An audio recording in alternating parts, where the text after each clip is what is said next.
नमस्कार दोस्तों, गार्गी क्लासेस पर आपका स्वागत है।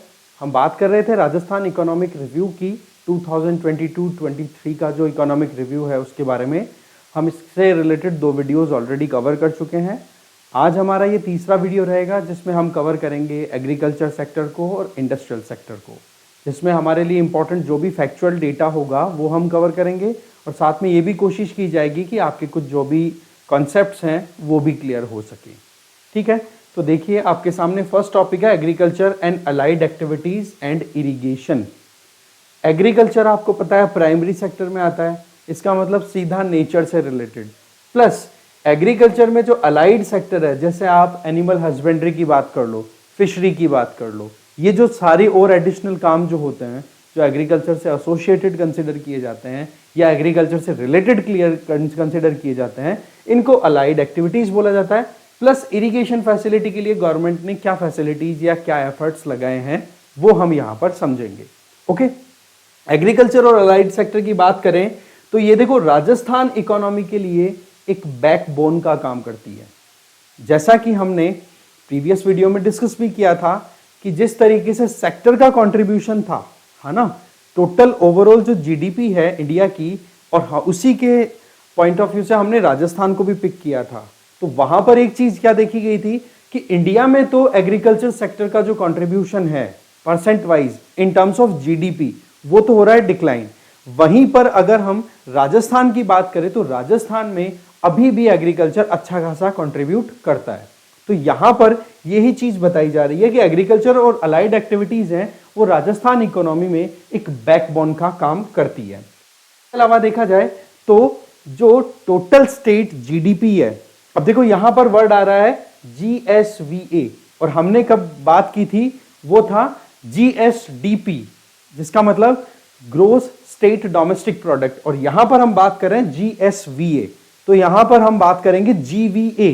अब जीवीए और जीडीपी में क्या फर्क है, क्या रिलेशन है, अगर थोड़ा बहुत उसको हम समझने की कोशिश करें तो आप यहां पर देख सकते हो। 1 सेकेंड, ये थोड़ा मुझे जूम करना पड़ेगा।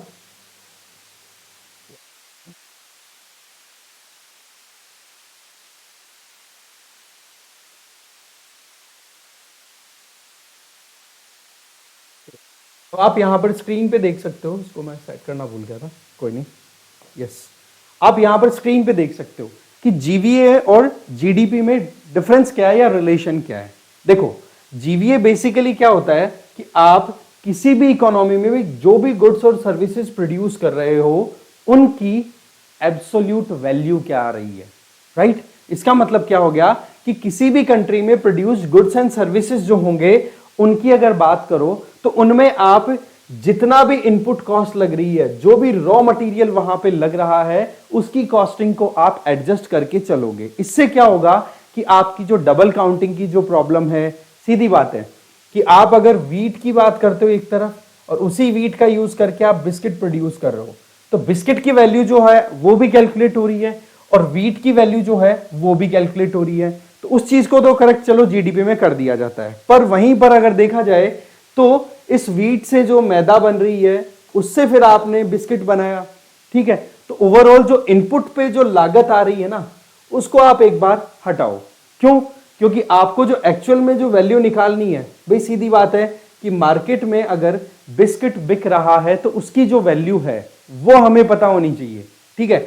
अब गेहूं और मैदा का क्या लगा, वो चीज अगर उसमें सेटल हो जाए तो वो एक्यूरेसी आ पाती है हमारे पास में। तो इस तरीके से जीवीए बेसिकली क्या होता है कि जो भी गुड्स और सर्विसेज किसी भी इकोनॉमी में प्रोड्यूस हो रहे हैं उनमें से उनकी वैल्यू आप कैलकुलेट करो और उसमें से आप माइनस कर दो जो भी इनपुट या रॉ मटेरियल लग रहा है, तो इससे आपको एक्यूरेसी मिलेगी। इसका मतलब जीवीए और जीडीपी में अगर रिलेशन देखा जाए तो इसमें आप टैक्स और सब्सिडीज का जो इंपैक्ट है उसको सेटल करने की कोशिश करते हो। इसका मतलब यहां पर आप इस रिलेशनशिप से क्लियरली समझ पाओगे कि GVA is equals to GDP plus subsidies on products minus tax on products. इसका मतलब ये हो गया कि कोई भी चीज अगर प्रोड्यूस हो रही है, ठीक है, पर्टिकुलर इकोनॉमी की बात कर लो, यहां पर जीवीए और जीडीपी लिखा हुआ है तो आप इंडिया एज ए कंट्री ले सकते हो। फिर हम जीएसडीपी और जीएसवीए की बात करेंगे तब हम राजस्थान की बात करेंगे, ठीक है। तो उसमें आप यहां पे देखो कि जो रिलेशनशिप है वो क्या क्लियर हो रहा है कि जीवीए जो है वो आपको वॉल्यूम या मतलब एक तरीके से जो फिगर होगा जीवीए का वो आपको कम मिलेगा, क्योंकि आपने क्या कर दिया, जीडीपी में जो आपने टैक्सेस कलेक्ट किए थे उसको तो आपने माइनस कर दिया और जो सब्सिडीज जो आपने दी थी उसको आपने ऐड कर दिया। तो जनरली अगर देखा जाए ना तो जो टैक्सेस लगते हैं किसी भी प्रोडक्ट पे वो सब्सिडी के कंपैरिजन में थोड़े ज्यादा ही होते हैं। सीधी बात है, क्यों? क्योंकि गवर्नमेंट के पास में टैक्स कलेक्शन अगर डाउन चला गया, सब्सिडी ज्यादा दे दी तो गवर्नमेंट तो सोचो कितना घाटे में चली जाएगी, राइट? तो इसमें क्या होता है कि जीवीए जनरली आपको जीडीपी से कम मिलेगा। तो ये एक रिलेशनशिप है, इसी को अगर आप रिवर्स करना चाहो और आपके पास में ये हो गया। एक चीज बड़ी इंपॉर्टेंट है, ये सेक्टर वाइज कैलकुलेट होता है जीवीए जब भी कैलकुलेट किया जाता है सेक्टर वाइज, ठीक है? जैसे एग्रीकल्चर का, इंडस्ट्रियल सेक्टर का, सर्विस सेक्टर का, इनका सबका सेपरेट कैलकुलेट हो जाता है। इसमें आप सब्सिडी और टैक्सेस को सेटल कर दो, सारा काम एकदम आसान हो जाता है, ठीक है? तो ये चीज आप ध्यान रखोगे, ये फॉर्मूला होता है जीडीपी और जीवीए रिलेशनशिप में। तो यहां पर हम बात कर रहे हैं वो जीवीए की है, ठीक है? स्टेट लेवल की बात हो रही है, इसलिए जीएसवीए वर्ड यूज कर लिया गया है। बाकी चीज वही है, जो नेशनल लेवल पे जीवीए यूज होता है वही चीज स्टेट लेवल पे हो रही है।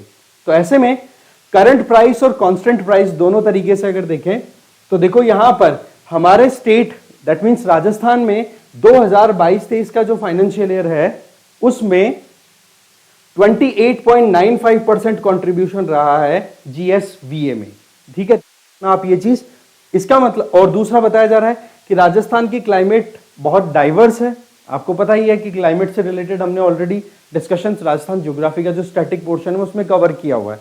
तो आप स्टैटिक पोर्शन तो देखो पहले कवर कर लो, जिससे क्या होगा आपको थोड़ा इजी गोइंग लगेगा फिर, ठीक है? तो क्लाइमेटिक कंडीशन अगर डिफरेंट है, एग्रो क्लाइमेटिक कंडीशंस भी हमने शायद 10 के लगभग है, वो हमने अच्छे से डिस्कस किया हुआ है। तो आप खुद देखोगे कि जब क्लाइमेट डिफरेंट है तो डेफिनेटली क्रॉप डाइवर्सिफिकेशन भी होगा, ठीक है? आजकल ऑर्गेनिक फार्मिंग का ट्रेंड वापस से आ गया है, क्योंकि जो केमिकल फार्मिंग है उसकी वजह से सॉइल फर्टिलिटी या केमिकल पोल्यूशन जो है सॉइल में वो बढ़ रहा है, उसको रिड्यूस करना है। इसके अलावा एनिमल हस्बेंड्री पर रिलाय राजस्थान पहले से करता रहा है। जैसे कि आपने कई बार रिपोर्ट्स पढ़ी होंगी या सुनी होंगी कि महाराष्ट्र या कुछ ऐसे स्टेट्स है जहां पर फार्मर्स अंडर प्रेशर आकर के सुसाइड कमिट करते हैं, जबकि राजस्थान का फार्मर तो जो एग्रीकल्चरल डिस्ट्रेस है उसका सामना हमेशा से करता है, पर राजस्थान के फार्मर ने सुसाइड नहीं किया। क्यों नहीं किया? क्योंकि हमारे यहां पर बैकअप में animal husbandry any time available होती है। अगर फसल बर्बाद भी हो गई तो दूध पे काम चला लेंगे, डेयरी सेक्टर से काम चला लेंगे। रेनफॉल पे डिपेंडेंट है हमारे यहाँ पे एग्रीकल्चर। तो ऐसे में 1 जून से लेकर के 30 सितंबर, हम बात करें 2022-23 के फाइनेंशियल ईयर की, तो उस फाइनेंशियल ईयर में मॉनसून कौन सा आएगा? 2022 वाला इंक्लूड होगा। तो 1 जून से 30 सितंबर 2022 के बीच में हमें रेनफॉल रिसीव हुई राजस्थान में 594.20 mm, जो कि नॉर्मली 430.80 mm होती है ना? नॉर्मल से ज्यादा हुई, कितनी ज्यादा हुई? 37.93%। तो ये डेटा थोड़ा सा आप ध्यान रखोगे। ये इंट्रोडक्शन का ही तीसरा पार्ट है। इंट्रोडक्शन को इसलिए इस डिटेल में लिया जा रहा है जिससे कि फिर आगे के जो चैप्टर्स होंगे वो बहुत क्विकली हो जाएंगे। और इंट्रोडक्शन में से ही अगर आपकी अच्छी तैयारी हो गई ना तो क्वेश्चन आराम से अटेम्प्ट कर लोगे, कम से कम एमसीक्यूज वाले। तो बाकी तो बात की चीजें हैं। फिर एग्रीकल्चर में जो परफॉर्मेंस है वो राइजिंग है, इंक्रीजिंग है या फिर डिक्रीजिंग है? तो उसकी अगर बात करें तो देखो कांस्टेंट और करंट दोनों प्राइसेस पे जो है वो एग्रीकल्चर ग्रो कर रही है, ठीक है? अब यहां पर आप देख सकते हो कि 2011-12 के लिए हम कांस्टेंट प्राइसेस फिक्स करके चल रहे हैं अगर हम एग्रीकल्चर जीएसवीए की कैलकुलेशन करते हैं, ठीक है? 2011-12 का बेस ईयर, ये चीज हमने प्रीवियस वीडियो में अच्छे से डिस्कस कर लिया था कि कांस्टेंट प्राइस क्यों ली जाती है, जिससे कि हम इन्फ्लेशन को पहले सेटल कर लें एक्यूरेसी के ऊपर जाने के लिए कि एक्चुअल में 2011-12 में हमने जो प्राइसेस दी थी किसी भी गुड की, कोई भी चीज को परचेज करने के लिए, वो प्राइसेस अगर आज होती तो क्या परफॉर्मेंस एग्रीकल्चर की होती। तो वो चीज यहां पे हम बात कर रहे हैं। तो कांस्टेंट प्राइस हमने फिक्स की 2011-12 की। उसके कंपैरिजन में अगर 2022-23 की एग्रीकल्चरल परफॉर्मेंस की बात करें तो आप देखोगे कि एग्रीकल्चर और अलाइड सेक्टर का जो कंट्रीब्यूशन था, अगर हम एब्सोल्यूट टर्म्स में बात करें तो वो 2011-12 में था 1.19 लाख करोड़ रुपीस का, जो कि राइज होकर के 2022-23 में कितना हो गया 2.09 लाख करोड़। ये रियल वैल्यूज हैं। रियल क्यों बोला जा रहा है? क्योंकि हम कैलकुलेट कर रहे हैं कांस्टेंट वैल्यूज पे, ठीक है ना। और इसका मतलब ये हो गया कि कितना परसेंट इंक्रीमेंट देखा गया है 2011-12 के कंपैरिजन में 5.24%। ये इंपॉर्टेंट डेटा है क्योंकि ये लॉन्ग टर्म कंपैरिजन है। कहां पर तो आप 2011-12 की बात कर रहे हो और कहां 2022-23, तो लॉन्ग टर्म ट्रेंड यहां पे शो कर रहा है। ये चीज जो है, अब लॉन्ग टर्म कैसे 2011-12 से 2022-23 को आप कंपेयर करो तो लगभग 9-10 साल का पीरियड हो गया।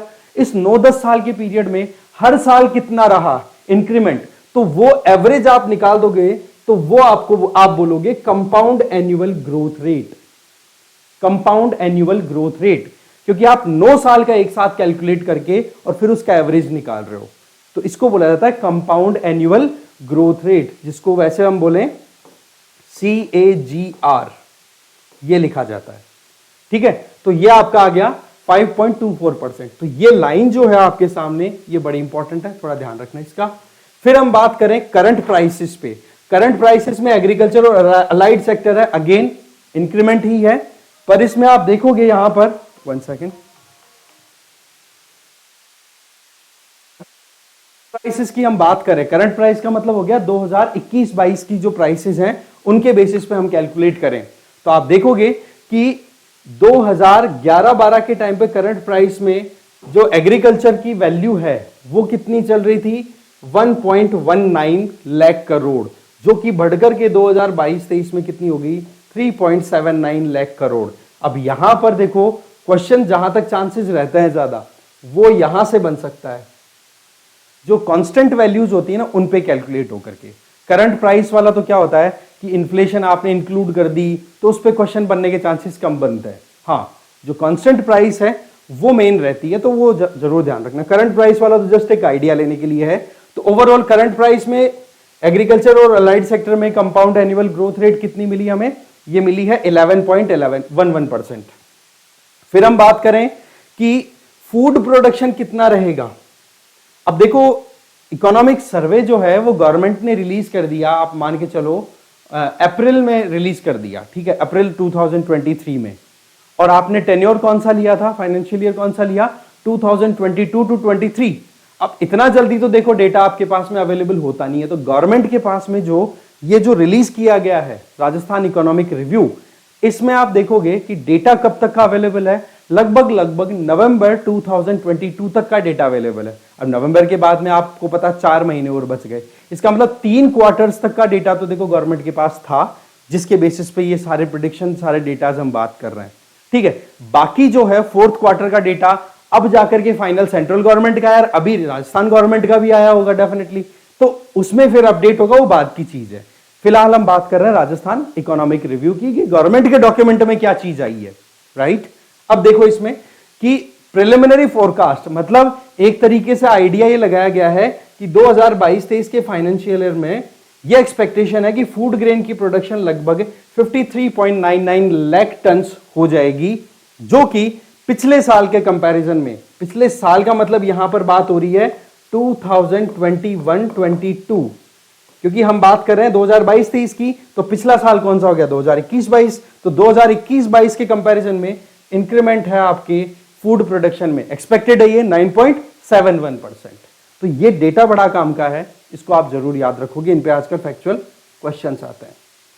फिर बात करें राजस्थान में हॉर्टिकल्चर का स्कोप अच्छा बताया जा रहा है, इसके अलावा एग्रीकल्चर और इकोनॉमिक डाइवर्सिफिकेशन, सीधी बात है, अगर हम हॉर्टिकल्चर पे रिलाय करते हैं, एक तो देखो गेहूं की या फूड ग्रेन की आप खेती करो, राइट, इसके अलावा आप दूसरे जो ऑप्शंस हैं जैसे फ्रूट्स वेजिटेबल, इनके ऊपर अगर आप रिलाय करो तो कुछ समय के अंदर ही हो सकता है कि आपको अच्छी इनकम रिटर्न में मिलने लग जाए।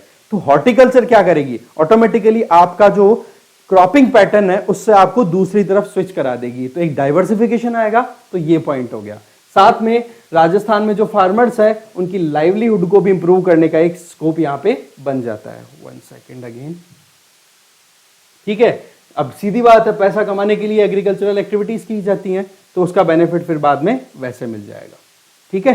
तो ये चीज हो गई। फिर आगे देखें, अच्छा बजट रीएलोकेशन कितना क्या है वो आप देख सकते हो, यहां पे आपके सामने स्क्रीन पे है कि 2022-23 के लिए, ठीक है, हॉर्टिकल्चर के लिए, एग्रीकल्चर की अगर बात करें तो 1439.49 करोड़ रुपए का एक तरीके से अलोकेशन किया गया, बट यूटिलाइजेशन कितना हुआ, अब आप देख लो, यूटिलाइजेशन हुआ है 273.78 करोड़ अप टू नवंबर 2022। इसका मतलब अंडर यूटिलाइजेशन चल रहा है, ये मान के चलो।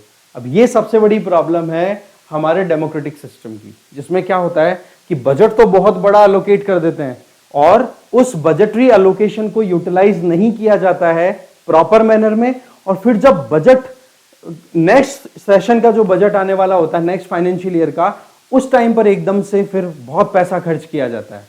ठीक है, कई बार तो चुनावी माहौल, जैसे अभी आप देख लो चुनावों का माहौल चल रहा है, तो इस टाइम पर बहुत जबरदस्त तरीके से पैसा खर्च किया जा रहा है।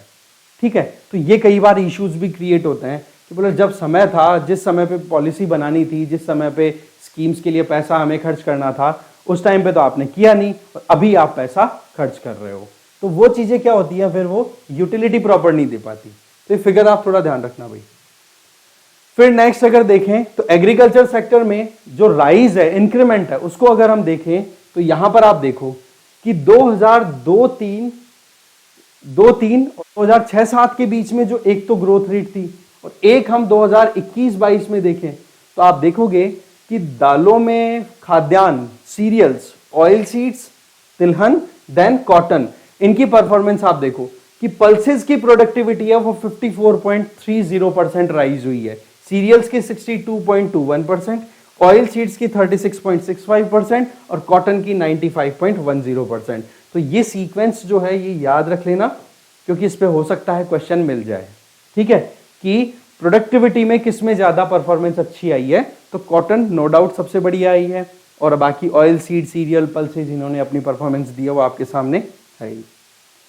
फिर नेक्स्ट बात आती है एग्रीकल्चर सेक्टर को प्रमोट करने के लिए कौन कौन सी स्कीम्स जो हैं वो रन कराई जा रही हैं गवर्नमेंट ऑफ राजस्थान के द्वारा। तो सबसे पहले तो आप यहां पर देख सकते हो राजीव गांधी कृषक साथी सहायता योजना, नाम याद रख लेना।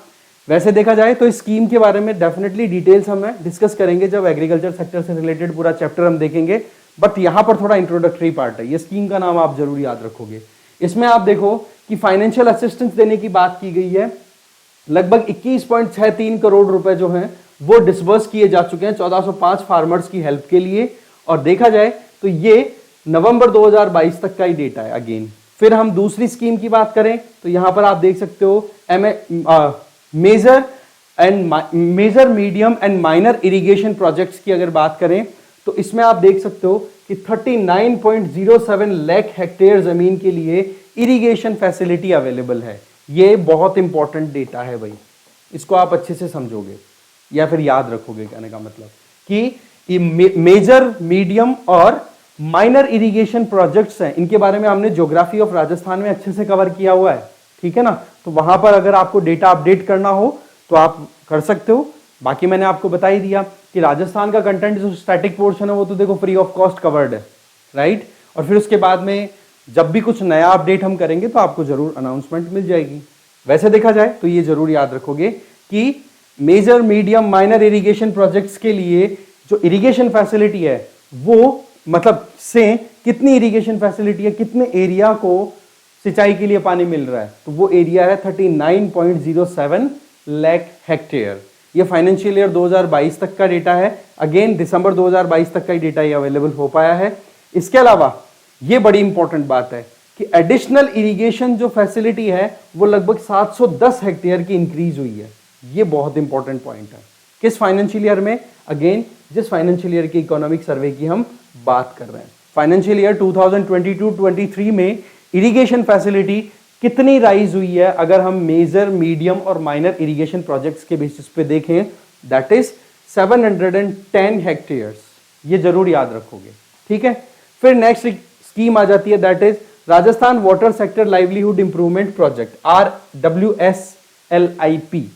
इस स्कीम के अंडर में या इस प्रोग्राम के अंडर की अगर बात करें तो इसमें देखो जापान की जो फाइनेंशियल असिस्टेंस देने वाली इंस्टीट्यूशन है जाइका, उसके द्वारा असिस्टेंस दी जा रही है और लगभग 137 इरिगेशन प्रोजेक्ट्स में जाइका का कंट्रीब्यूशन आ रहा है और वो 137 इरिगेशन प्रोजेक्ट्स जो हैं वो राजस्थान के 27 डिस्ट्रिक्ट्स में रन हो रहे हैं और आप देखोगे कि इससे लगभग 4.70 मतलब 4,70,000 हेक्टेयर जमीन को इरिगेट किया जा रहा है। ये भी एक अपने आप में इंपॉर्टेंट है। ये क्वेश्चन आ सकता है कि Rajasthan water sector livelihood improvement project में किसका फाइनेंशियल कंट्रीब्यूशन है। ठीक है, तो इसका आंसर आ जाएगा जायका। यहां से क्वेश्चन बन सकता है सीधा। और कितने एरिया को बेनिफिट मिल रहा है इस स्कीम में, तो ये एरिया आप याद कर लोगे। प्रोजेक्ट कॉस्टिंग कितनी आ रही है, तो ये याद रख लोगे 2348.8 करोड़ रुपीस। ओके, तो ये आप थोड़ा ध्यान रखोगे कौन कौन से इंपॉर्टेंट स्कीम्स है। राजीव गांधी कृषक साथी सहायता योजना number 1। Number 2 major medium and minor irrigation projects. Number 3 Rajasthan major medium minor irrigation projects में ये स्कीम आ गई आपकी Rajasthan water sector livelihood improvement project. फिर नेक्स्ट बात करें एग्रीकल्चर या इरिगेशन से रिलेटेड इंपॉर्टेंट स्कीम्स की या प्रोग्राम्स की जो राजस्थान गवर्नमेंट रन करा रही है, उनमें आ जाती है प्रधानमंत्री कृषि सिंचाई योजना। इसमें देख लो माइक्रो इरिगेशन पे हम ध्यान दे रहे हैं। माइक्रो इरिगेशन में ज्यादा फोकस दिया जा रहा है, एक तो ड्रिप इरिगेशन पे, एक स्प्रिंकलर टेक्निक्स पे। ड्रिप इरिगेशन का तो देखो सिंपल सा फंडा है, टैंक बना दिया पानी का बड़ा सा, उससे आपने पाइपलाइन डाल दी पूरे फार्म में और उसमें आप क्या कर देते हो, होल कर देते हो और जहां पे प्लांट होता है उसकी जड़ों में वो ड्रॉप करके पानी गिरता रहता है। इससे क्या होता है कि पानी का जो वेस्टेज है उसको आपने कंट्रोल कर लिया और पानी का वेस्टेज अगर आप कंट्रोल कर लोगे तो वो फिर बाद में फर्दर यूसेज के लिए आपके पास अवेलेबल होगा। तो इस तरीके से ड्रिप इरिगेशन और स्प्रिंकलर फव्वारा वाला सिस्टम है वो प्रोमोट किया जाता है इसमें, जिससे कि पानी का एक प्रॉपर एफिशिएंट मैनेजमेंट हो सके। ठीक है जी। फंडिंग पैटर्न की बात करें तो इसमें सेंट्रल और स्टेट गवर्नमेंट दोनों मिलकर काम करती हैं। सेंट्रल गवर्नमेंट का कंट्रीब्यूशन 60% है, स्टेट गवर्नमेंट का 40% है। ऐसे में जो फाइनेंशियल ईयर है 2022-23 का, उसमें आप देखो कि नवंबर 2022 तक, नवंबर 2022 तक अगर हम खर्चे की बात करें तो वो हुआ है इस स्कीम के तहत राजस्थान में 63.97 करोड़ रुपीस, जिसमें 60% अगर आप निकालोगे तो सेंट्रल गवर्नमेंट का कंट्रीब्यूशन, अगेन कहां जा रहा है, अगर आप सेंट्रल गवर्नमेंट के कंट्रीब्यूशन की अगर बात करो तो वो आपका 60% से आप कैलकुलेट कर सकते हो, जो कि 38.38 करोड़ के लगभग आएगा। और स्टेट गवर्नमेंट का जो कंट्रीब्यूशन है वो 40% आप निकाल लो, जितना भी 63.97 है उसका आपका निकल के आ जाएगा 25.59 करोड़। अब देखोगे कि इससे लगभग 25,620 हेक्टेयर जमीन है वो फैसिलिटेट हो रही है। और आप देखोगे ये हो गया मोटा मोटा।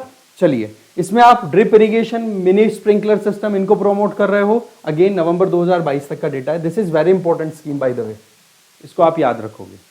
ठीक है ना। ये कंट्रीब्यूशन देख लोगे, पैटर्न, फंडिंग पैटर्न क्या है, ये थोड़ा मैं इसको ठीक कर दूं जिससे आपके लिए थोड़ा इजी हो जाए।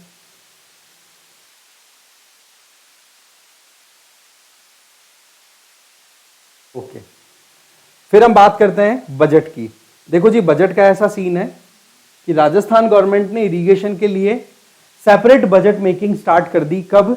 जब बजट आया था 2022-23 का, मतलब पिछले साल का जो बजट आया था ना, उसमें अलग से फर्स्ट टाइम राजस्थान में एक एग्रीकल्चर बजट जो है वो बनाया गया। और उस बजट की जो थीम थी वो क्या रखी गई?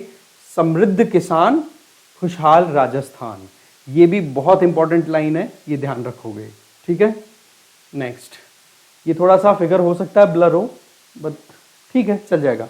अब आप इसमें देखो कि इस फिगर में राजस्थान गवर्नमेंट ने जो एग्रीकल्चर के लिए डेडिकेटेड बजट जो बनाया है, उस बजट में कितना क्या कंट्रीब्यूशन रहा, राजस्थान गवर्नमेंट क्या क्या खर्च कर रही है। अगर उस पर नजर डालो तो सबसे बड़ा जो खर्चा है वो है एग्रीकल्चर सब्सिडी का। जितना बजट है एग्रीकल्चर के लिए उसका 37.83% तो केवल सब्सिडी, चाहे फिर वो फर्टिलाइजर पे जाए, चाहे फिर वो इलेक्ट्रिसिटी पे जाए, किसी भी तरीके का आप, या फिर इलेक्ट्रिसिटी पे चला गया, इन पे आप जो भी आप खर्चा ले रहे हो, गवर्नमेंट अपने ऊपर बर्डन ले रही है सब्सिडी के तौर पे, वो सबसे भारी है 37.83%। फिर एग्रीकल्चर क्रेडिट, दैट मीन्स किसानों को जो खेती करने से संबंधित जो कुछ भी उनकी रिक्वायरमेंट होती है उसको पूरा करने के लिए पैसे की शॉर्टेज अगर आती है तो वो उधार लेते हैं। उधार लेने के लिए गवर्नमेंट ने फैसिलिटेट कर रखा है। तो देखो एग्रीकल्चर क्रेडिट में जितना बजट है गवर्नमेंट ऑफ राजस्थान का एग्रीकल्चर के लिए डेडिकेटेड, उसका 25.68% यहां जाता है। फिर आ जाओ थर्ड नंबर पे जो आता है दैट इज 15.13% जो इंफ्रास्ट्रक्चर डेवलपमेंट, जिसमें आप इरिगेशन की इनकी बात कर सकते हो, इरिगेशन या फिर जो इलेक्ट्रिसिटी सप्लाई की बात करो वो सारा इंक्लूड इसमें हो जाएगा। फिर आप देख सकते हो रिस्क मैनेजमेंट में पैसा खर्च हो रहा है। फिर आप सोशल सिक्योरिटी, इंश्योरेंस और ये सारी देते हैं फार्मर्स को। वो एडमिनिस्ट्रेटिव एक्टिविटीज, ठीक है जी, पट्टे बनाने हैं, पट्टों को मेंटेन करना है, वो सारी चीजें। एग्रीकल्चर मार्केटिंग कि हाँ भाई गवर्नमेंट की तरफ से जो भी अनाउंसमेंट्स किए गए उन अनाउंसमेंट्स के अकॉर्डिंग फार्मर्स को बेनिफिट मिल रहा है कि नहीं मिल रहा। भाई सीधी बात है, मंडी में गए बेचने के लिए, उनको कुछ बेनिफिट मिल रहा है कि नहीं, और उनको अवेयर करना, ठीक है। इसके अलावा agriculture education research and skill development, again farmers के एजुकेशन से रिलेटेड खर्चा ये भी उठाया जा रहा है। और other agro based agriculture activities हैं वो और इंक्लूड होती हैं। तो आप ये टॉप 3 तो जरूर याद रखोगे। सबसे ज्यादा एग्रीकल्चर सब्सिडी, दूसरा एग्रीकल्चर क्रेडिट, तीसरा इंफ्रास्ट्रक्चर एंड डेवलपमेंट। फिर आपको याद रखना है कि कहां कहां पर एग्रीकल्चर बजट जो है वो डेडिकेटेड है, क्या क्या एक्टिविटीज गवर्नमेंट ऑफ राजस्थान के द्वारा की जाती है in terms of agricultural development. Okay, तो आप ये नाम याद रखोगे, agriculture subsidy, agriculture credit, infrastructure development, risk management, social security, administrative activities, then agriculture marketing, agriculture education research and skill development, then others. तो ये नाम जरूर याद रख लोगे, बट परसेंटेज आप कम से कम 3 के तो याद रखोगे ही, ठीक है। तो ये हो गया अपना एग्रीकल्चर से रिलेटेड बजट से संबंधित जो प्रोविजन है वो। अब हमारा नेक्स्ट सेगमेंट स्टार्ट होता है, that is industries, mines, minerals and oil and natural gas. ये आज का हमारा सेकंड टॉपिक रहेगा। फाइन, इसमें देखो अगेन वही जीवीए कितना क्या रहा है वो सारा वही आएगा। तो जीवीए जीडीपी का कोई आपके अब झोल नहीं रहना चाहिए बाय द वे।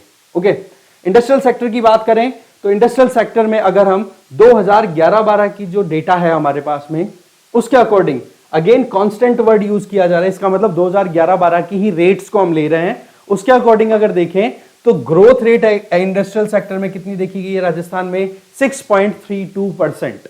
किस साल की हम बात कर रहे हैं, 2022-23। रेफरेंस ईयर क्या ले रहे हैं, 2011-12, ध्यान रखना आप।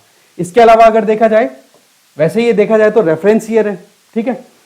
सेक्टोरल कंट्रीब्यूशन की अगर बात करो जीएसवीए में तो वो कितना आ रहा है, 27.31%। ये कंट्रीब्यूशन भी आप याद रखोगे, वैसे तो हमने पाई चार्ट ऑलरेडी कवर कर लिया है पिछले वीडियो में कि कितना कंट्रीब्यूशन किस सेक्टर का है राजस्थान की इकोनॉमी में जीवीए टर्म्स में, जीएसवीए टर्म्स में। ओके, तो 27.31% कंट्रीब्यूट करता है भाई इंडस्ट्रियल सेक्टर, और करंट प्राइसेस के हिसाब से ये बात हम कर रहे हैं।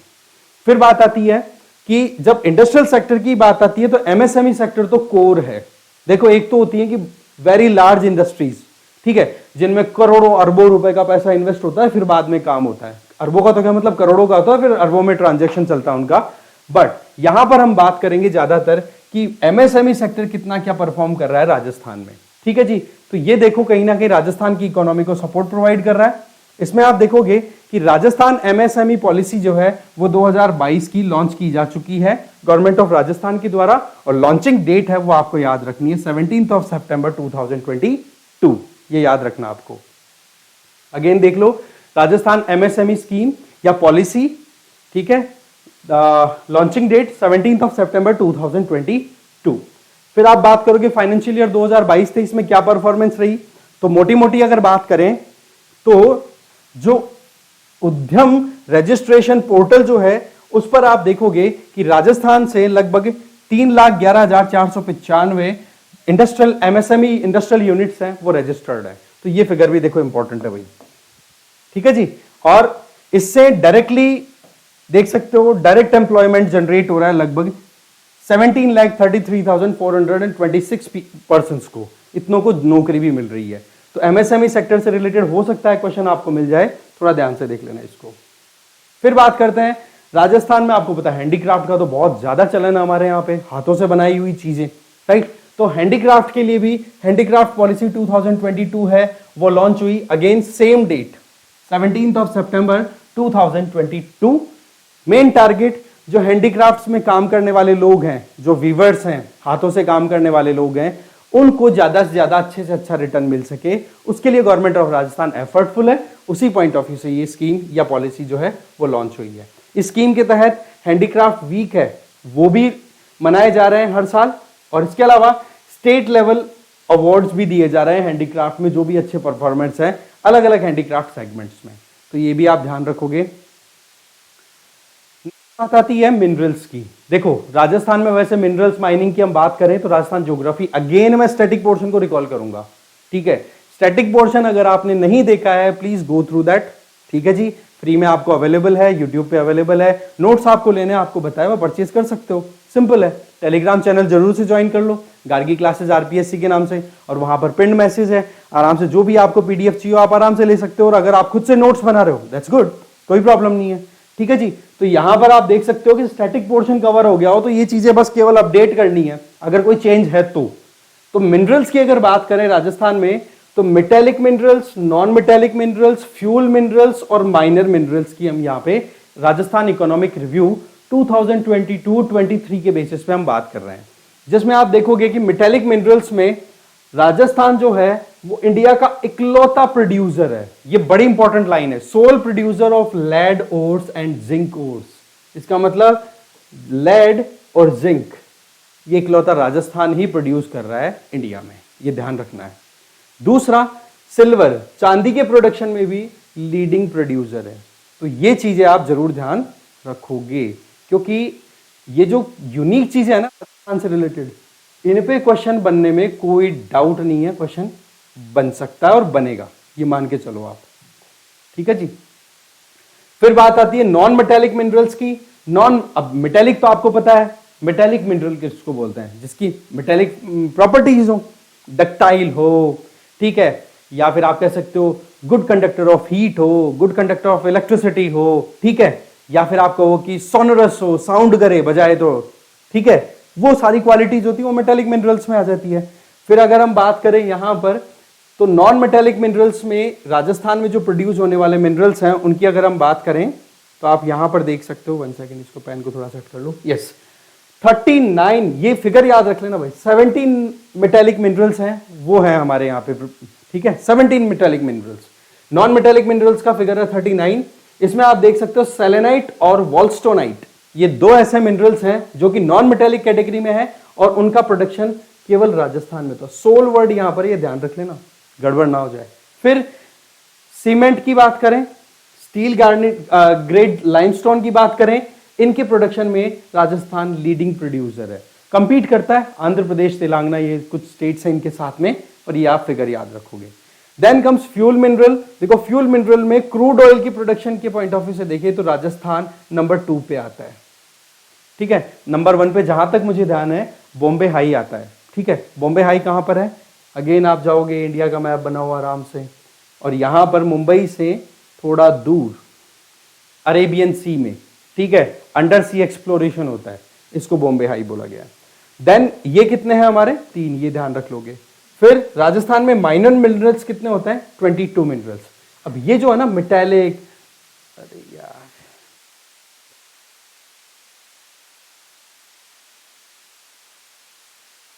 ओके, इरेजर लेना पड़ेगा, ठीक है। अब यहां पर आप देख सकते हो कि राजस्थान में जो metallic 17, non metallic 39, fuel minerals 3, ये सारे हैं मेजर मिनरल्स। अब ये मेजर और माइनर मिनरल्स का कैटेगराइजेशन है ना, वो 1957 का गवर्नमेंट ऑफ इंडिया एक्ट है, ठीक है, गवर्नमेंट ऑफ इंडिया के द्वारा बनाया हुआ पार्लियामेंट से पारित एक्ट है, mines and minerals something act है 1957 का, उसमें क्लासिफिकेशन है। अब देखो मेजर मिनरल्स जनरली उनको बोलते हैं जिनका इकोनॉमी पर बहुत असर पड़ता है, जिनका कोई रिप्लेसमेंट अभी तक प्रॉपर मिला नहीं है, या फिर ये कहो कि उनकी प्रोडक्शन इतनी जरूरी है कि उनके बिना इकोनॉमी आगे बढ़ नहीं पाएगी, तो गवर्नमेंट ऑफ इंडिया क्लासिफाई करती है।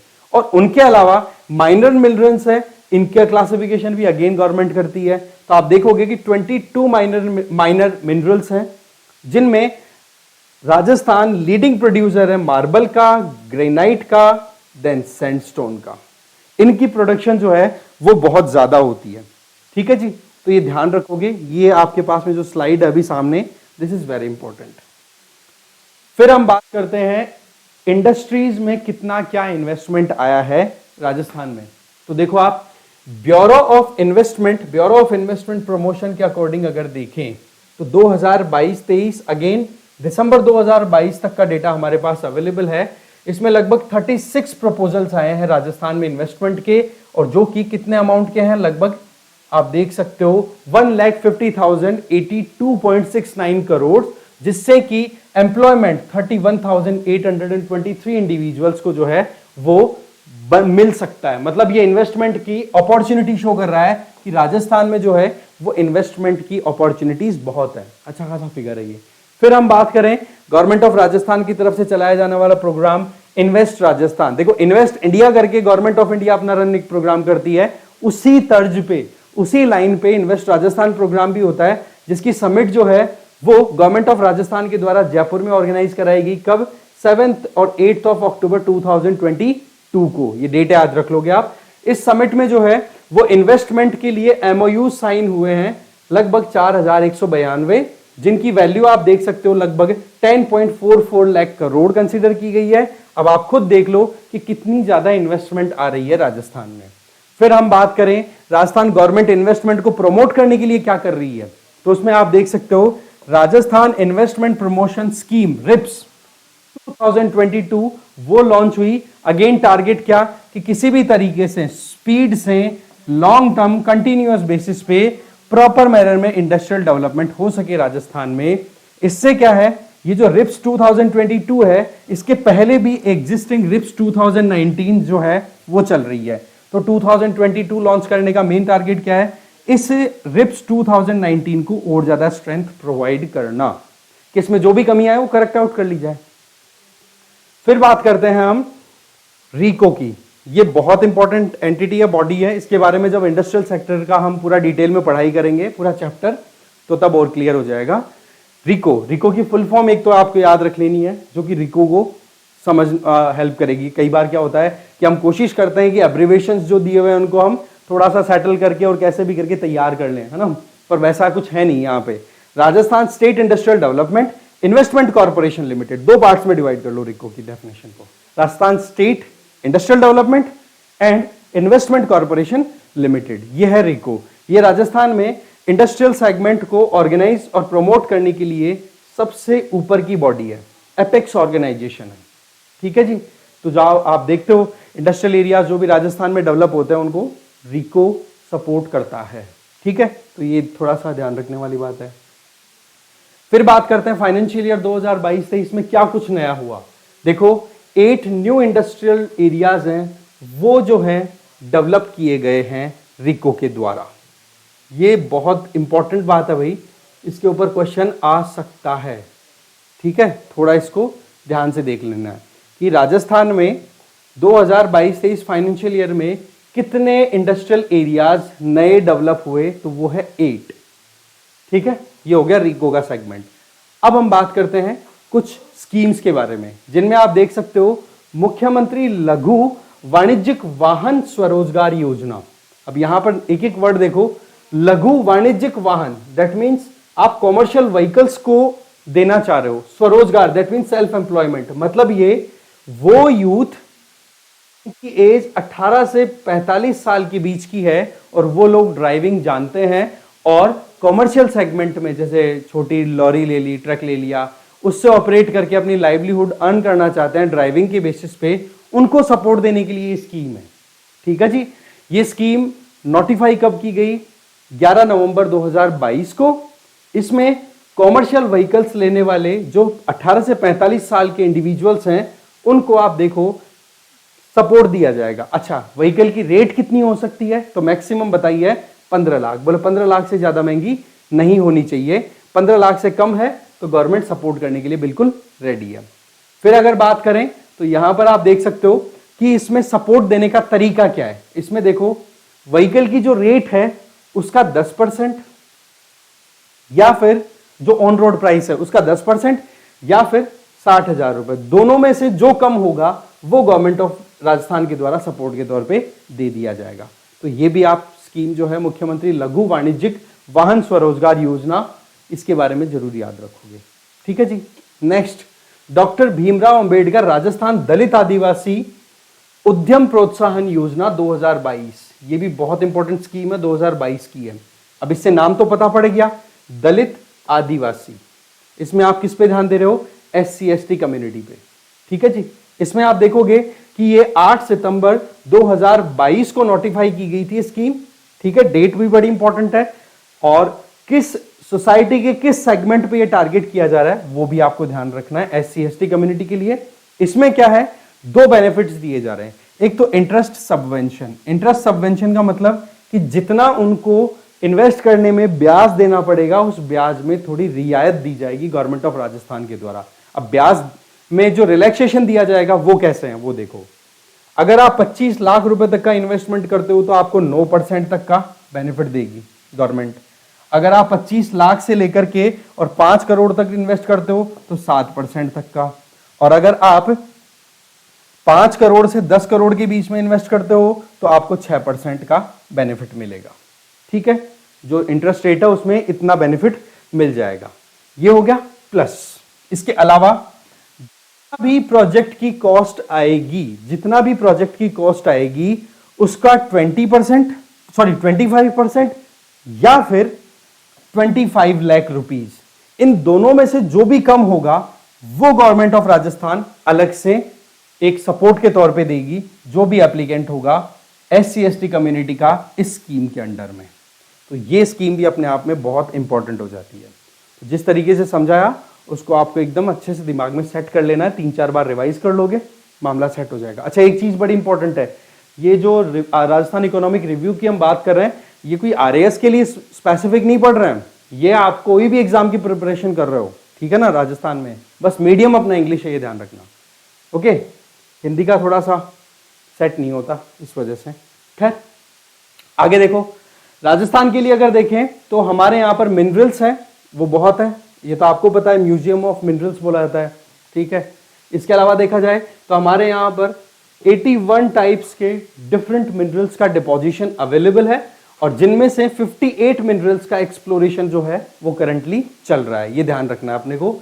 अब इसमें देखो कि जो मेजर मिनरल्स हैं, मेजर मिनरल्स में कौन से आए थे, मेटालिक, नॉन मेटालिक, प्लस जो हमारी एनर्जी रिक्वायरमेंट फुलफिल करने वाले मिनरल्स हैं जैसे पेट्रोलियम हो गए, नेचुरल गैस हो रही है, इनकी अगर बात करें तो इनकी माइनिंग तो हो रही है 169 प्लेसेस पे, जबकि माइनिंग लीज माइनर मिनरल्स की हम बात करें तो उनकी कहां पर चल रही है 15,759 माइनिंग्स में। इसका मतलब ये हुआ कि हमारे यहां पर माइनर इरिगेशन जो है, माइनर जो मिनरल्स का जो प्रोडक्शन है वो मेजर के कंपैरिजन में ज्यादा होता है। जैसे आपको पता है स्टोन्स हमारे बहुत वैरायटी के निकलते हैं, पर वो स्टोन वैरायटी जो है वो कहीं ना कहीं इकोनॉमी में कंट्रीब्यूट भी करती है, पर जितना इंडिया लेवल पे मेजर मिनरल्स करते हैं उस लेवल पर हमारे यहां पर मिनरल्स उस क्वालिटी के नहीं मिलते हैं। इस वजह से राजस्थान में नो डाउट मिनरल्स बहुत हैं, पर जो कैटेगरी है मेजर वाली वो कहीं ना कहीं वीक पड़ती है।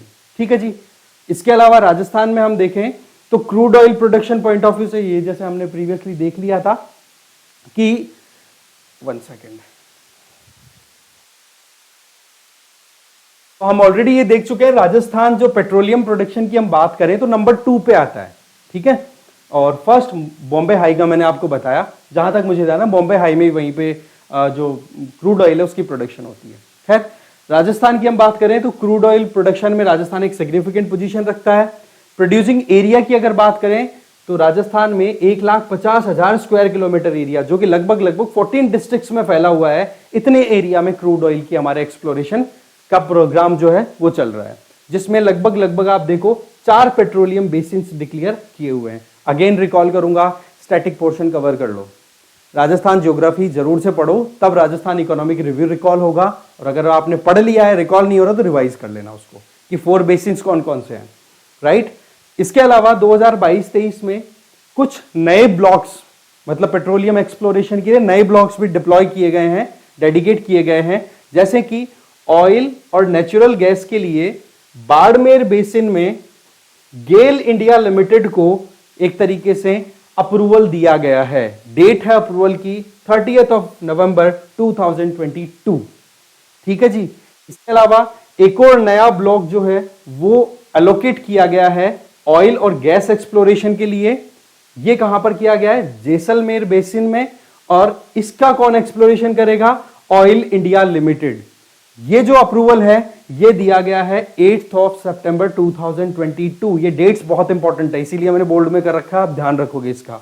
ठीक है, और आपको पता ही है कि जो मिनरल्स हैं या फिर जो हम इनकी बात कर रहे हैं एनर्जी मिनरल्स की, पर्टिकुलर क्रूड ऑयल और नेचुरल गैस की, तो आप देखोगे ministry of petroleum and natural gas, that means union of India, central government के अंडर आता है। तो आप देखोगे इसमें ये अप्रूवल्स दिए थर्ड, डीएसएफ थर्ड का मतलब हो गया डिस्कवर्ड स्मॉल फील्ड्स, ठीक है जी। इसका थर्ड जो कैटेगरी है उसमें प्रोसेस चल रहा है, प्लस पेट्रोलियम माइनिंग लीज है उसका भी प्रोसेस अभी चल रहा है। बट ये फाइनल हो गया है कि बाड़मेर बेसिन का ये जो नया ब्लॉक एलोकेट किया गया है इसमें एक्सप्लोरेशन गेल इंडिया लिमिटेड करेगी, ठीक है। किस डेट को अप्रूवल मिला है ये? 30 नवंबर 2022 को। और दूसरा जो नया ब्लॉक है जहां पर गैस एंड नेचुरल गैस और ऑयल का प्रोडक्शन या मतलब एक्सप्लोरेशन होगा वो वहां पर हो रहा है, वो है जैसलमेर बेसिन में। और यहां पर आप देख सकते हो ऑयल इंडिया लिमिटेड है वो एक्सप्लोर करेगी, और इनको अप्रूवल मिला है 8 सितंबर 2022 को। तो ये हमारा यहां पर मोटा मोटा जो मिनरल्स का सेगमेंट था, agriculture and allied sector plus irrigation plus industry, mines and minerals, इससे रिलेटेड इंट्रोडक्टरी पार्ट, ठीक है। तो इसमें अगर आपको कोई डाउट हो, कोई करेक्शन अगर आपको करना हो, कमेंट बॉक्स में आप डाल सकते हो, कोई आपकी क्वेरी हो। और बाकी वीडियोस आपको एक दो दिन की फ्रीक्वेंसी के बेसिस पे मिलते रहेंगे, ठीक है। और अगर आप आरएएस प्रीलिम्स की प्रिपरेशन कर रहे हो, या फिर मैं कहूँगा कि कहीं पर भी अगर आपको, जैसे आरएएस का जो सिलेबस है ना, वो आपकी CET, common entrance, common eligibility test जो आजकल होने लग गया है, उसके लिए भी आपका रेलेवेंस रखता है। तो देखो स्टैटिक पोर्शन पूरा कवर्ड है, ठीक है, जिसमें आपकी ज्योग्राफी का पोर्शन इंडिया, राजस्थान, वर्ल्ड तीनों कवर्ड है, ओके। प्लस अगर यूट्यूब पे प्लस एप्लीकेशन पे आप आराम से पेड कोर्स ज्वाइन कर सकते हो, ठीक है। राजस्थान एडमिनिस्ट्रेटिव सर्विसेज का जो नोटिफिकेशन है 2023 का प्रोबेबली आने वाला ही है। तो इस केस में अगर आप पहले से प्रिपरेशन करते हो तो आपके लिए ये थोड़ा सा एक प्लस पॉइंट हो पाएगा, ठीक है। तो अगर आप पेड कोर्स ज्वाइन करना चाहते हो, अगेन मैं वही बोलूंगा, आप टेलीग्राम चैनल ज्वाइन करो, ठीक है। और उस पर आपको सीधा सिंपल मैसेज मिल जाएगा, पिंड मैसेज है। टेलीग्राम चैनल का नाम मैंने बता दिया, Gargi classes RPSC, link again description box में गिवन है। वहां पर पिंड मैसेज को फॉलो करोगे, आपको गाइड कर दिया जाएगा, इजी है, कोई इशू आएगा नहीं। और बाकी राजस्थान इकोनॉमिक रिव्यू ये हमें राजस्थान में अपडेट कर ही देगा, स्टैटिक कवर्ड है और रिव्यू कवर हो जाएगा, तो आप तो एकदम डायनामिक, स्टैटिक और डायनामिक दोनों पोर्शन अच्छे से कवर कर लोगे, ठीक है जी। तो देखो इस वीडियो में तो इतना ही था। Thank you very much.